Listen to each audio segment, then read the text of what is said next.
Good morning, good evening, good afternoon, whatever time of day it is, wherever you are. We are back. It is again the grain market blast with myself and the glamorous with a capital G, Angie Setzer, where Angie will be providing the latest pricing flows and market moving news in agricultural markets. But before she does, and so I don't get a slap on the wrist, I hope it's the wrist. I'll get the legals out the way. Uh-huh. As usual, nothing discussed on this basis session constitute trading or investment advice or infers any kind of endorsement by PIQ, myself, Ryan Paisley, or indeed with a capital G, the glamorous Angie Setzer. How are you, my love? I'm good. I was going to say to you several different times this morning, but I didn't. New phone, who dis? Like, you took one day off, really, from me, and it felt like an eternity. So I'm glad you're back. Yesterday But you know was a what? sad day. I did. Yeah. I did feel a bit bad because of the timings. Obviously, for those that don't know, I was actually in Croatia for a bit of a long weekend for a wedding. And I was having to blow out everyone but Angie for the various places that I done. And I was starting to feel quite bad for the other people, though. Yeah, there's no favoritism here, but there may be a little bit. There is. It's okay. Michael's not here. We can say Yeah, it. He's exactly. not. He's already moved on. So, but yeah, welcome. Not much to talk about today. So this should be quick and painless, I think. LOL. I'm a millennial. I will even say LOL, not only after every text I send, but in conversation. So just forgive me already. But we come in this morning waiting to see, I think basically, and you can correct me on what your read is in this, because I think right now we kind of have went from, okay, we know what's happening to, oh shit, what the hell? Cause we had a 3-court panel judge yesterday, 3-judge court panel. That's easy for me There to you say, go. U.S. Court of International Trade is who it was.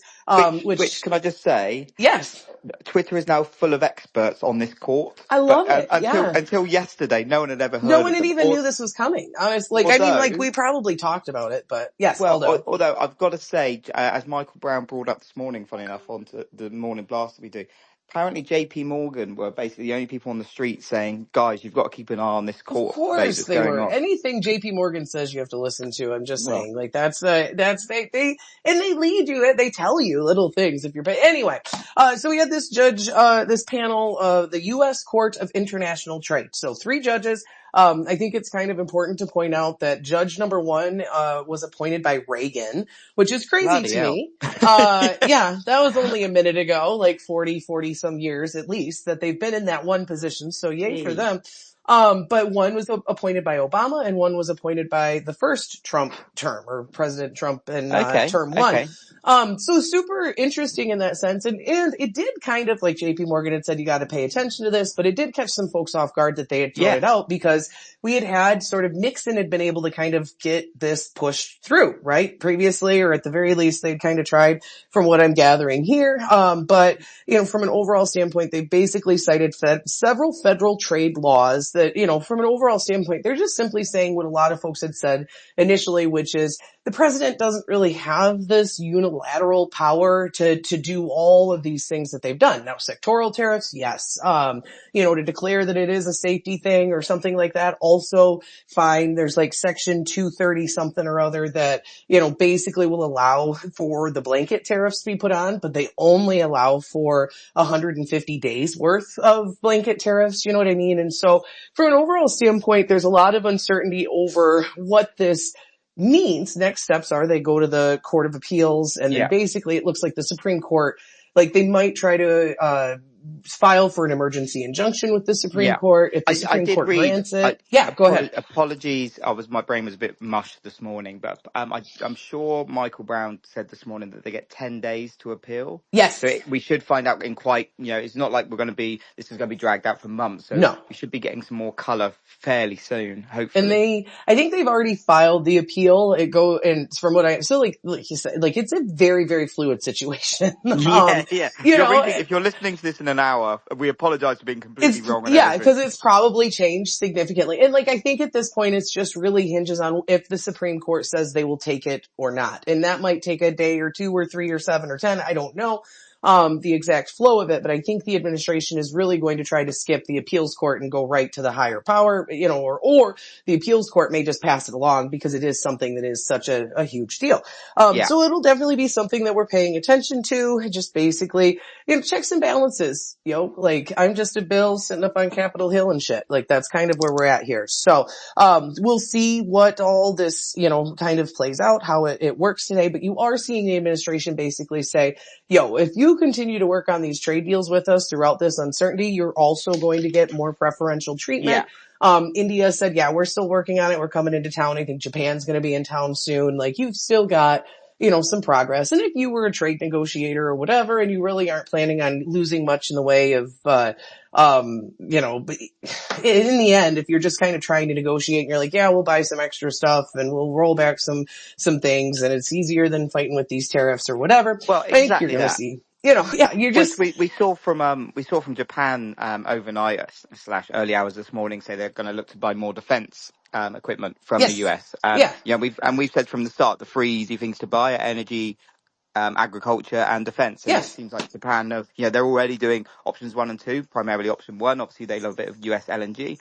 But yeah, I think they're exactly that, saying, look, this might be, the tariff situation might be on pause, but it might, you never know. It might embolden Trump to start playing the, it's them versus us kind of thing, the kind of political movements within Washington are trying to stop me doing my job. And, he might try and double down. We don't know. So I think any nation that's looking at this going, oh, well, now it's, now all it's tariffs off. are off. I don't need to worry about it. I think they're going to be very much mistaken. I think, as you've rightly said, the likes of Japan and whatnot and India are using this as a pause to try and get something done and trying to show Trump that they are willing to work with him regardless of this latest decision. It's just much easier, I think, in the end. Yeah, and he has the opportunity to still put out the sectoral tariff. Like, you know what I mean? Like, he still has power to make everyone's life a little miserable, so we might as well see how this all plays out. So that's the thing. That's what we'll be watching today.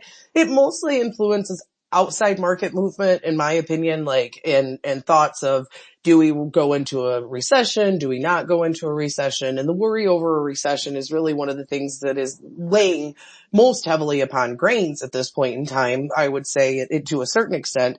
And so this will be something that we'll be paying attention to for the next few days. A little bit of a curveball. Just because you thought that you knew what was going on doesn't mean that you do. Congratulations. Bullet point 2, grain flow, just kind of wanted to touch on, yesterday we had a pretty nasty day in July corn.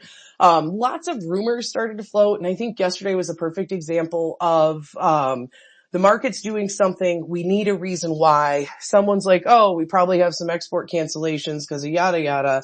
And then all of a sudden we have canceled exports. You know what I mean? And so that was kind of what you saw happen. I had 3 different people end up in my inbox yesterday, my DMs, whatever, that they're like, are you hearing about these cancellation rumors?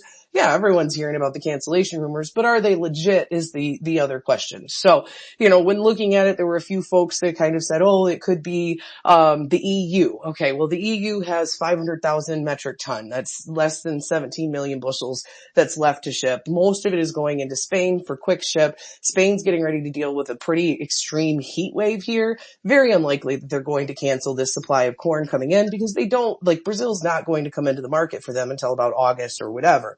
You've got, other countries out there. You got South Korea. They have a decent chunk, that is open, but very likely to ship as well because it was booked previously. It's supposed to go here in the short term through the end of June. All of these sort of things. Unknown has a larger amount of corn on hand than what they did a year ago that still is left to be shipped. But that doesn't mean that it's going to be canceled either, simply because of the fact that from an economic sort of standpoint, from a trade sort of standpoint, whatever, the business that Brazil won was on 2 million bushels. They were 10 cents cheaper than the US for August. Now, this is the first sign that we actually have competition in the world market again. We haven't had competition for corn in the world market for a while. Argentina's had a few million metric ton to ship. Brazil's been down, pretty substantially from the year prior. You've got the Ukraine out of the market for the most part. You had a production issue in the EU last year, and so the global corn market has been pretty freaking hot. But for the last 10 months, most everyone has kind of said, oh, it's front running tariffs. Oh, it's going to go away very soon. Oh, it's just not going to happen. And meanwhile, the USDA's lifted their export projections by about 500 million bushels bushel in the process, because it hasn't gone away. It wasn't front running. It was because there was no other corn in the world to tap into.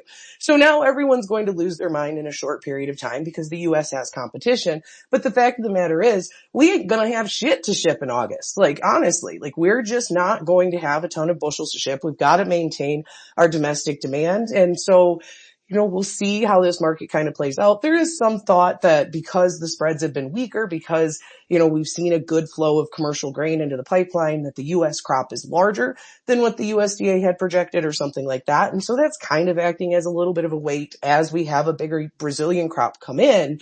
But there is still a long way to go before this marketing year is over. And then you add in the Eastern Corn Belt planting delays that we have, and suddenly a lot of the Eastern Corn Belt end users are going to have to come up with another 4 weeks, 3 to 4 weeks worth of supply to cover their usage as well. And like, you're already seeing it in basis. Basis values have jumped 30, 40 cents in the Eastern Corn Belt. This is one of those things that is really hard to communicate and really hard to pin down. Like, if you aren't actively trading in this market currently and just looking at posted bids and just listening to other people who are telling you the same stuff that they've been saying for the last few months, it doesn't feel like it's been a big shift. But if you're someone who's trying to originate bushels, cover a short, do something like that, you're finding that it's a hell of a lot harder to find supply, especially in the Eastern Corn Belt, at this point in time. So just definitely something to be paying attention to. You're going to have, I say bear markets have bearish ways,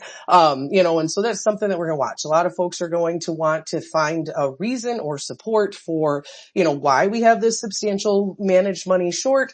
And so I think, that's part of what we're watching. Brian just messaged me. We lost him. So I'm just going to keep going. If you're listening, I'm not ignoring him. He's just not here. So I'm just going to keep keeping on. Last thing we'll watch obviously is weather. And what's happening there right now. If you were to paint it with a broad brush, you'd say things look great. But if you started looking at different pockets around the countryside, you would find that, there are some real concerns that are developing. I have said this, and I'll kind of continue to say this. This year is unique. In a normal year, if you ran into a situation like this, and